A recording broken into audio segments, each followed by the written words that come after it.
ഉണ്ടായിരുന്നോ? എന്തായിരുന്നു അതിനുള്ളത്? ആക്ച്വലി നല്ല ചോദ്യം. Thank you for the question. ഇല്ല, നേരത്തെ പ്ലാൻ ഇല്ലായിരുന്നു.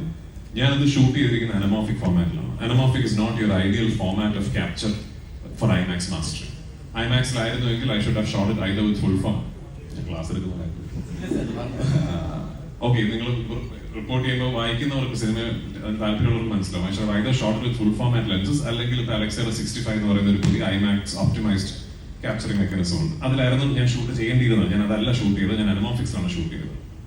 നമ്മുടെ ടീസർ റിലീസായ ദിവസം ജനുവരി 26-നാണ് ടീസർ റിലീസായത്. ജനുവരി 27-നോ മറ്റോ US ക്രിസ്റ്റഫർ ടിൽമൻ എന്ന് പറയുന്ന ഐമാക്സിന്റെ ഹെഡ് എന്റെ നമ്പർ കണ്ടുപിടിച്ച് എന്നെ ഇങ്ങോട്ട് വിളിക്കുകയായിരുന്നു. അദ്ദേഹമാണ്, അതെ, താങ്ക്സ് ടു, അതുകൊണ്ട് ഞാൻ പറഞ്ഞ താങ്ക്സ് പറയേണ്ടതായിട്ടുണ്ട്. അപ്പോൾ ക്രിസ്റ്റഫർ ടിൽമൻ, ക്രിസ് ആണ് എന്നെ ഇങ്ങോട്ട് വിളിച്ച് we just saw your film's footage and we truly believe that this needs to be showcased on IMAX across the world എന്ന് ഇങ്ങോട്ട് പറയുകയും ക്രിസിന്റെ താല്പര്യപ്രകാരമാണ് ഈ സിനിമ നമ്മൾ ഐമാക്സിലേക്ക് മാസ്റ്റർ ചെയ്ത് ഐമാക്സിൽ കാണിക്കുന്നത്. ഹാവിംഗ് സെഡ് ദാറ്റ്, ഞാൻ ഐമാക്സ് മാസ്റ്ററിന്റെ കുറെ ഫുട്ടേജ് കണ്ടു. The visual quality is mind blowing. അവർ ബ്യൂട്ടിഫുള്ളി മാസ്റ്റർ ചെയ്തിട്ടുണ്ട് cinema. Is it optimized for IMAX screens and IMAX projection?